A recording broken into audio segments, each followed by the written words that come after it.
Hello and welcome to the Fat Salad Podcast. Notice how I got higher and higher there?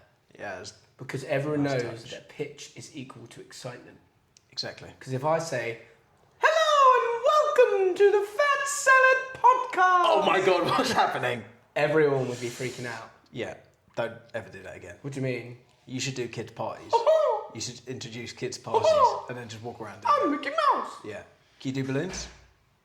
What do you mean, like Shapes and stuff? I can mime balloons? Okay. He's actually doing it. It doesn't look like you're doing balloons. Thank you. It's a dig. Right, okay. And what are we talking about today? Today we are talking about branding and marketing. I think we're going to go into some of the hurdles that we had as a band, how we overcame them, and essentially maybe even advise as to how as a band you can fall into your branding, do more for it and make it work for yourself as well. So I think on that note, I think we should go straight into talking about the Fat Salad as a brand, the Fat Salad branding and what's helped us and what hasn't. Okay, I'm going to ask you a question. How do you think we branded it straight off the bat? Straight out the package. How is it like? What would I have said the branding is? Yeah. I'd say our branding's always been rough around the edges, which I think we nailed from the start. Yeah. It's definitely been inviting. I think exciting's probably in there as well. Okay. I also don't want to just say general terms here, but I actually do believe that all those three were represented by even our first couple posts. Were like, I see what these guys are about to an extent. You know, what were your first impressions of us as a band? I feel like because we were a group of brothers and we had played some shows kind of seriously with that name beforehand, and there was a lot of the people who were initial fans of the band were drinking friends of ours anyway. I felt a lot of the imagery was actually, and the legwork was actually done for us initially, and which other bands might not have. I think it was, again, being rough around the edges.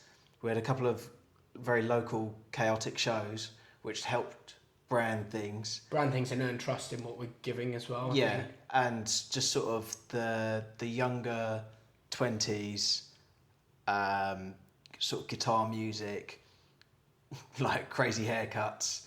I felt a lot of that actually just came very naturally and fell into place because we grew up together.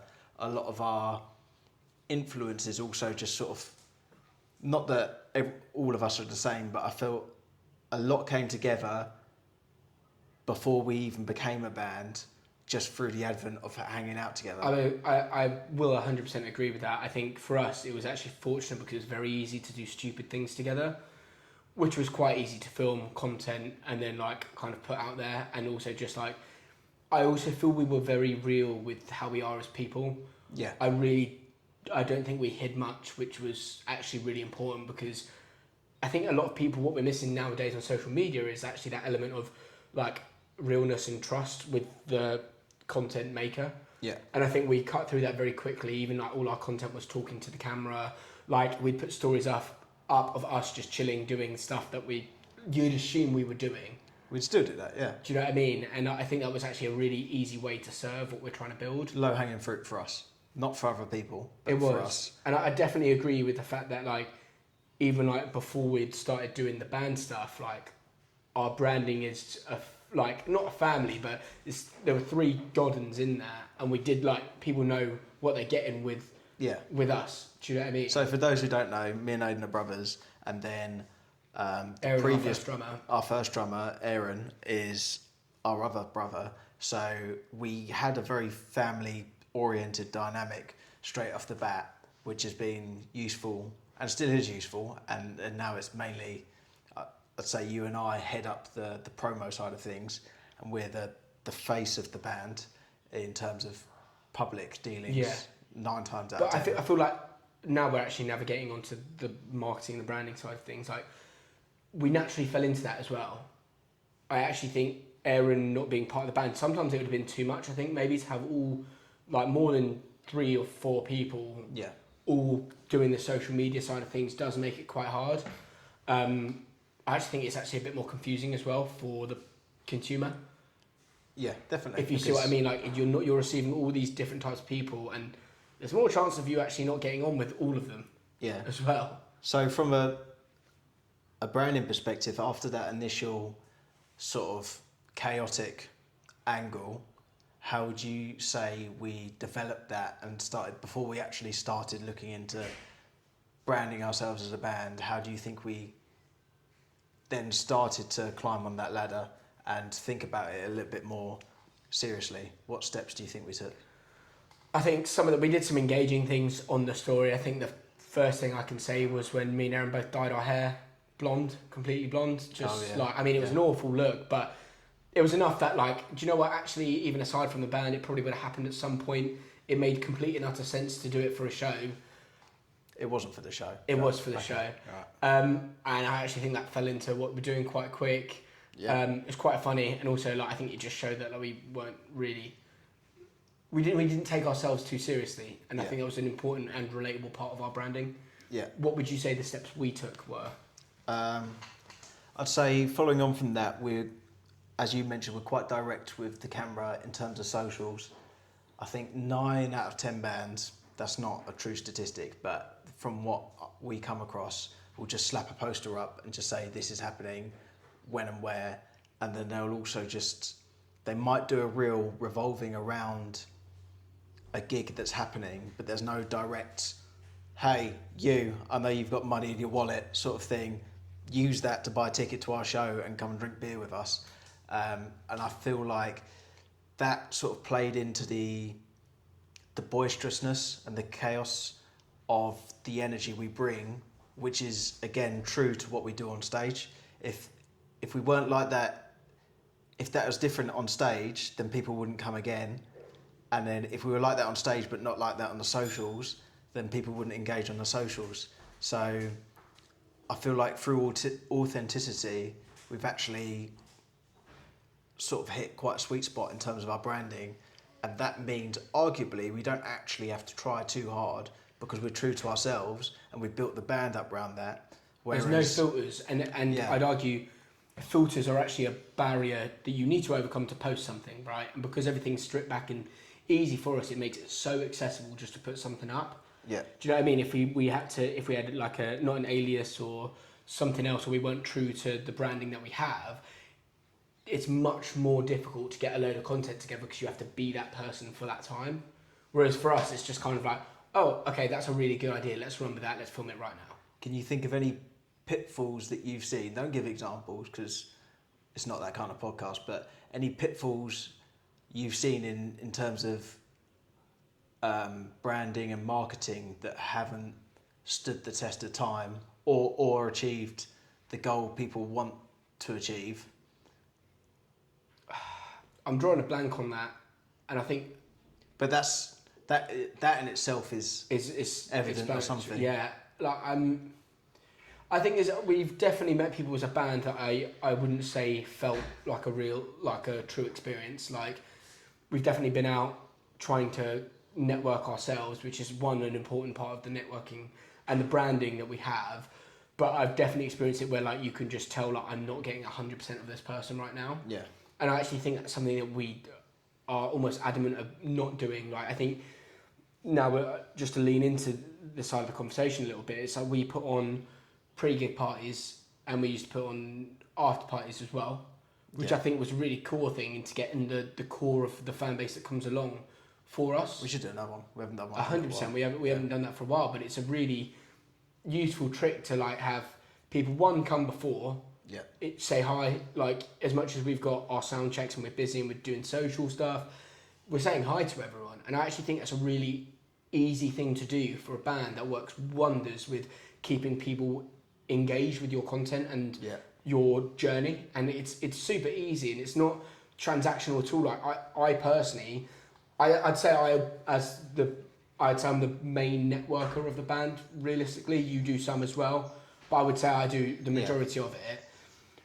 But I really enjoy it. I really enjoy genuinely sitting down with it, especially when we go to gigs that we haven't been to before, and someone will say, "I really enjoyed your stuff." Like, I'll happily sit down and have a beer with someone. Yeah.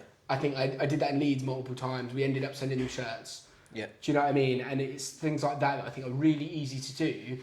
It's 5 minutes out of your time to genuinely like just speak to someone and enjoy someone a new conversation. And for me, that's really exciting. But I actually think it really engages people with the band itself. Okay. And going back to the initial point, we've definitely been at networking events before where you can tell someone's like, they're relying too much on their brand and their personality is not shining through enough. Yeah. And it was hard for me to engage with that. I was literally like, okay, I'm seeing through this too much. Like, I don't feel like there was much real, but yeah, I don't know. Follow on from that, we've met people where in a networking room, which is quite a superficial room anyway, can be useful. There's pros to go into those things 100%. It's not poo-pooing those things, but it also attracts people who can be very superficial. And so we've gone to events before where someone's look is purely, that's it. That is the music, the brand, and the name, all in that one outfit. But then following on from there, there's actually no. There's no. That is it. It's just it doesn't connect. So like you're saying, just like leaning on that, it's almost expecting everything. Oh, don't mind that. It's almost expecting everything to come towards you just through that. But you do have to have depth, and you do have to, like you say, network. I think sometimes people build the brand before the personality, and realistically, you have to build the personality and then the brand from that. Does that make sense? Yeah, because you can't build outside in. Yeah, it has so to be inside out. That comes from being authentic. But yeah, I think it's a test of time with those kind of things. Yeah. And don't get me wrong, there are times where you can build outside in and it works. Are there okay, so I've actually got an example where it has worked in favour. Building inside out, and I think my favourite representation of that is probably Hack Baker. And I think you'll see what I mean with his branding, his style. He also does after parties, he throws on like little raves and stuff like that. That's where we got the idea. We did get that idea from Hack Baker. Hack Baker, we stole your idea, yeah. He's also friendly, like we've messaged him before, he's responded back.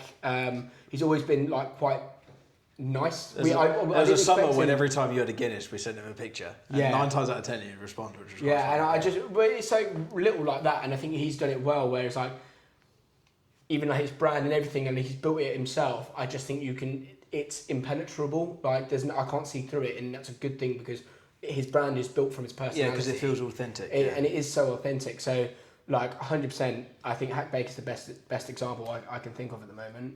So, on stage, how does branding work? How does marketing work? So, it's very easy to see it across social media because largely that is what social media is. Are you talking strictly on stage, or are you talking about the things we do around that as well? No, so we've spoken about networking at gigs, and I think that's a different conversation. I'm talking about on stage. I've just walked into the back of a South London venue, and there's a band playing, and it's Fat Salad. So what would you say are the main attributes of our branding, and why do we do them, and why are they successful, and what do you think we could potentially improve on? I'd say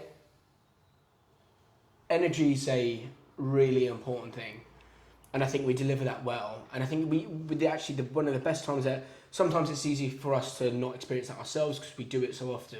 Yeah. But I think the best time that I actually kind of sat down and went, holy shit, I think we really did a fantastic job here, was Kendall Calling.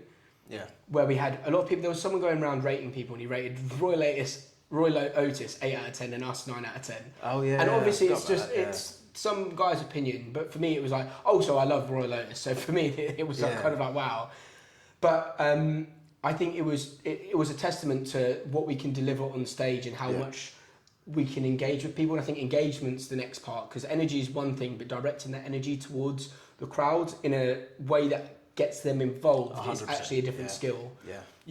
I've seen bands before where they're just moving about and it's fine, but I'm not engaged in your stuff. Yeah. So drawing someone in and then getting them to then start feeling the energy that you're giving off and then giving that around them, that's a whole different skill, and I actually think we're very good at that. And I think that starts with engagement on the mic. I think it starts with little things, as like talking to people and then even like pointing when we're doing stuff. Yeah. You singing the words, Rob singing the words, and you're Yeah. just looking at people and enjoying it, and you're just feeding people stuff to go off. And if we enjoy it, it's almost impossible for other people to not enjoy it. Yeah. And also that served with quality makes for a really good show. Dangerous. And I think the things we can work on ourselves is one, like you want controlled chaos, and I think we do deliver that well. I'd say our set's tight. I think you can always be tighter. Yeah. I also think the content that we're doing, so the songs that we're doing, are always improving. So those kind of things I think are natural improvements that will occur over time that we actually put a lot of effort into doing. Yeah. That I also think the style choices that we make, what we wear on stage is fat salad outfits, which for me and you is a vest, almost like all the time. Usually I don't wear a top. Yeah, and I also think you go into the Chili Peppers vibe of it, which is being shirtless, and at some point I will be asked to be shirtless. That happens.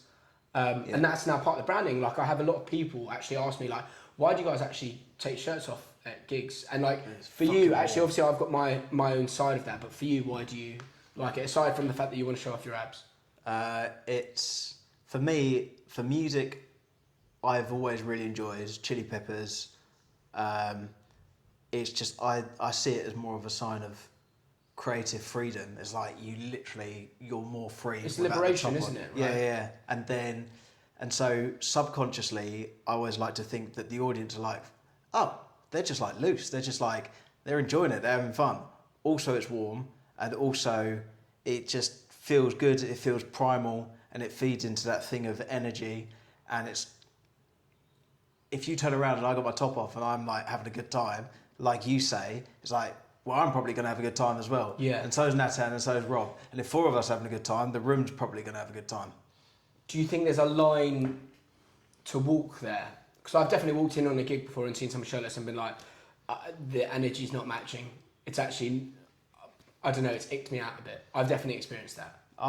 So do you think there's a way you can do it? It depends. So I wouldn't look at the Chili Peppers and be like, oh, that's icking me out. I'd actually be like, yeah. I think it depends who you are, how you carry yourself, just in terms of like, are you comfortable doing this? Yeah, I think you can really instantly or have see. you looked around and gone, oh no, I'm going to whip this off to try and, or, because like sometimes I don't even think about it, it's boom, it's off. That's the way we're rolling. Sometimes I do, I think it's quite easy to see through comfort and discomfort with that. And if you're doing it truly just for like, let's chill out, I'm actually just feeling it.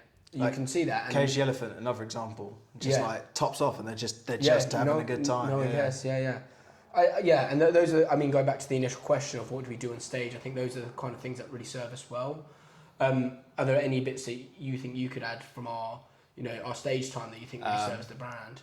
That, and also the literal thing that says fat salad on the drum. I think that's such a low hanging fruit. Just get one of those little stretchy drum condoms with the logo. Every time we go to a show, everyone goes, "That's sick. What have you got that?" And it's then like we just ordered one. People still don't have one, so That's good. Also, the wireless lead, that's helpful because it means sometimes you end up in like a really funky stage where you're actually not as close to the audience as you'd like to be, and that makes energy harder to sort of. You have to communicate the songs over like a barrier or round the corner of a pub, and that becomes hard. But sometimes if you got a wireless lead, you can literally go around the corner of the pub by doing a solo and like shepherd people to the front. Yeah, you can scoop up extra or at least fans. Or at least get people like old people in the corner going, oh bloody hell, like what's going on over there? Like that blonde pillock's naked. Yeah, exactly. Yeah. It's like what's happening around the corner? I might poke my head around. I might not. But either way, it's almost like engagement. It's literal brand awareness around the building via the wireless lead. I think with that, and it goes back to the shirts off kind of vibe as well. It's like any response is a good response as long as you're moving people in some way. Like I'm not bothered if people don't really like us or our set or the way we come across, because any sort of response is like, I'm glad we've moved you in some way. Yeah. And I think with that separation of diversity of people, you actually find the right people. If you don't move people either way, you won't ever find the right things around you. We played shows where I've looked at someone in the audience and I'm like, oh, you're having a shit time. Yeah, 100%. But it actually, sometimes I'm just like, cheer up, mate. Yeah, but it's like... cheer up. Do you know what I mean? You don't know what they've had on... Yeah, agreed. I agree. Also, that's just the nature of the beast. again, if absolutely everyone loves you, and you're not like selling out shows, but like absolutely everyone there loves you, you're probably doing a cover or something, and you're probably being a bit too in the middle. You haven't risked enough, I'd say. Sometimes. So you do have to take that with a pinch of salt. As well. But you do have to. Yeah, be creatively brave and put yourself out there and be vulnerable to make friends, but also like some people just won't like it. But that's good because, like you say, you're just dwindling down to like the perfect sort of fan base who you can really then double down on your marketing to, and then all of those people are going to have more friends like themselves who come to the shows, and that's what you want over time. So that's quite a nice little natural conclusion. Yeah, really. I think so. Let's nail it on the head there, and I think next week we can actually talk about the content we release and the challenge of trying to figure out what content you want to release. The more actual social media side of things, because we've got be interesting. Literally the day before we're going to be doing content, so yeah, we will be well timed. Okay, cool. That's that. See you next week. See you next week. Our gig in Cambridge at 66 Bar. At 66 Bar. Supporting Hellfire Jack with The Leading Edge, and I've drawn a blank. I've drawn a blank also. Well, we'll be there, so come along. There. And that's that. Yeah, no. We'll post it on the channel. Yeah, there'll be a link. Cheers, guys. Cambridge. Come on!